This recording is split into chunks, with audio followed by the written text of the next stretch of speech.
May Buntag Mindanao, may Buntag Kapamilya, yan ang mga detalye sa News Patrol.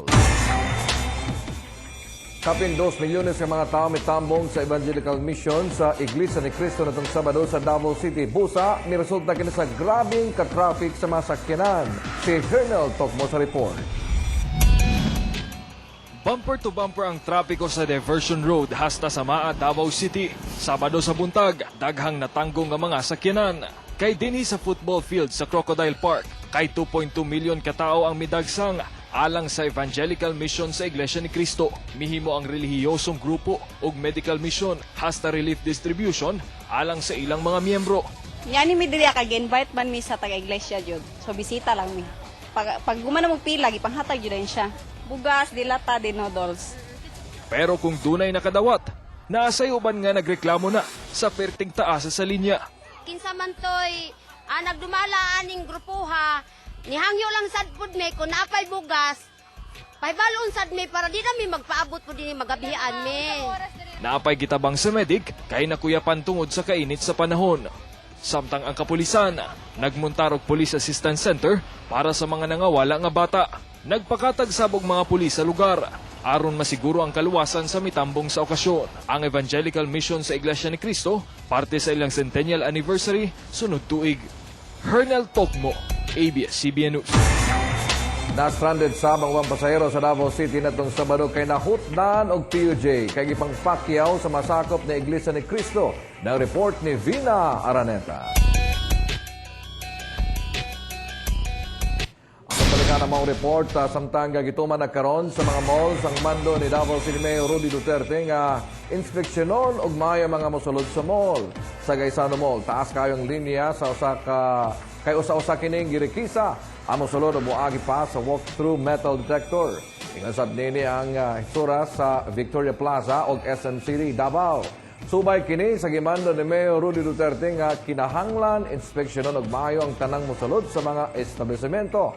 Apil sa mando ang pagtanggal sa kalo o shades pasulod sa mall. Sundin natin kung ano ang ni Mayor, di ba?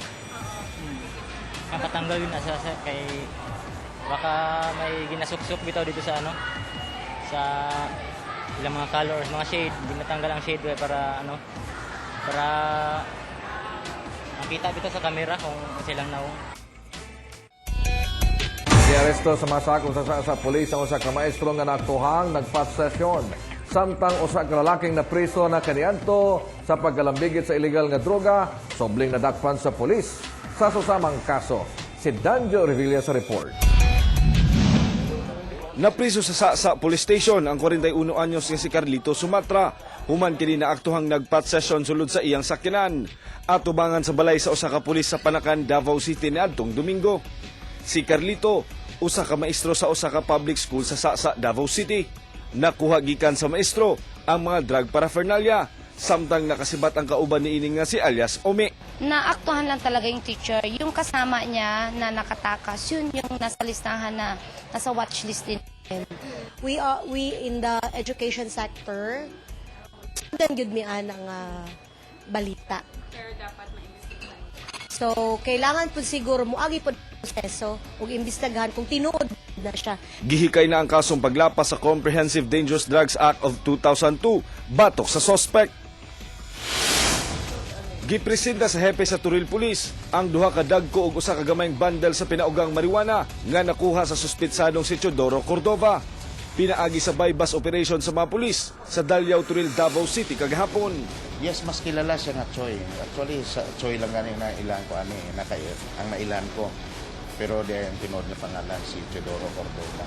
So noted na siya sa area ng Dalyaw. Ang iyang dulaan ni marijuana. Si Cordova napriso na niadtong 2010 tungod gihapon sa pagkalambigit sa illegal nga droga apan nakapiyansa. Kasuhan si Cordova sa paglapas sa Comprehensive Dangerous Drugs Act of 2002. Danjo Revilla, ABS-CBN News. Naog daw sa kabalay, human kini nasunog kagabi. Walay nasalbar ng mga gamit ng pamilya Fernandez. Humandaling gilamoy sa kalayo ang ilang balay o bake shop alas 10 kagabi sa Limousine Street, Sarfield Village, Barangay Wilfredo Aquino, Davao City. Nasara ng sunog na nukad sa gipabayaang nakasaksak ng computer unit sulod sa kwarto sa anak nini. Tinundan nga misilaob. Di ba ang umabot sa 2 milyones pesos ang damya sa maong sunog. Kininaing kadawhang higayon nga nasunog ang balay sukad sa milamayng tuig. Kaabot na ako diri, dako makay sunog. Di na makaya, nagbutob na ganing mga wiring diri ganina, nagsunog na gid siya. Nagmarcha tol sa paghandom sa ika-41 katuig nga martial law niadtong Sabado ang militanteng pundok. Ilang ipanawagan ang pag-abuli sa pork barrel na matod pa mo'y tinubdan sa korupsyon sa nasod. Sumala ni Bayan Muna Representative Attorney Carlos Zarate, nagugat kanadto pang martial law ang pork barrel system. Bot sabi patanggal sa mga militante ang presidential pork barrel. Labi na nga halos katunga sa 200 or 2014 budget ang napadulong sa presidential fund nga halos mamot sa 1.3 trillion pesos. Nanganti sa mga militante nga dili sila muundang hangtod hingpit ng mawagtang ang PDAF sa mga kongresista o sa presidente. Lambigit gihapon ni sa declaration ng martial law kay tungod ni atong pagdeklara sa martial law panahon sa diktadura dito nagsugod ang budgeting na lump sum, no? Adlaw Lunes karon og syempre atong bisita atong partner diha sa DXAB 12 na Merisais, makaobante si Alan Abais ug Paul Palacio. Banan sa komentaryo! Oy, mayong buntag, Elric, mayong buntag, Mindanao, unta kami dire. Nangandam mi ni Alan og amo ang version. Wa mi kandam. Wa mi kaandam, no? Congratulations sa inyo, ha? At least- Naade mo'y tinaguan daing tulo ni Konsehal Alrayan, ni Danjo og ikaw, Elric, no? Nabato Namoy mi dire. tinaguan. Nabato mi, kay wa mi Nabato katuo. mi pagkakita sa inyo. Happy anniversary day, pero ingon uban nga. Combination. Taguin na lang ang uban ninyong tinaguan. Aka na ninyong tinaguan ay naipagawas. Ayaw boss. ihurot. Ayaw ihurot. Kay no? combination- Pinipilit mo yun, ha? Kombinasyon to sa Hagibis ug kuan ba? Kana ganing Apo Hiking Society. classical songs, ha? Oo. Mo na dindot kay ra ba? Oy, happy anniversary sa Mayong Buntag, Mindanao. And of course, part din ha sa nahimong success, no? Ang, of course, portion sa DXAB, Salamat ang segment nga sa naka- DXAB. Tampo tadiha ninyo, no? Ug sa ato apod nga pag Aguinaldo Paul bisan pag natay mga commentaries din at least nagahatag lang gyapon og lingaw lang gyapon through by the Mayong Buntag Mindanao. Padayon mo din no? Sa ika 20th anniversary. Anniversary? Si Oo. 20 anyos na si Elric, ya? Okay. Okay, salamat kayo sa inyong paghatag din ha og Unta ang My Way nga Napoles version ni Alan Abais. Ayon. Tangin nyo na kay nag-practice na mi diri ni Paul Palacio. Mugkanta siya og My Way. Oo, gikan na kang Sir Tony Ahero. Kay My Way manunta ang kantahon ni Elric diha. Mao na yang gipraktisan pero basin kuno siya makurintihan, no? So salamat kay diha ninyo. Salamat ha. Mayong buntag and congratulations. Happy anniversary. Happy anniversary. Alright, daghang salamat Alan Abais ug Paul Palacio. Actually, sample pa lang to. Karon tatawag na pa may oras mo, tumbling pa mi.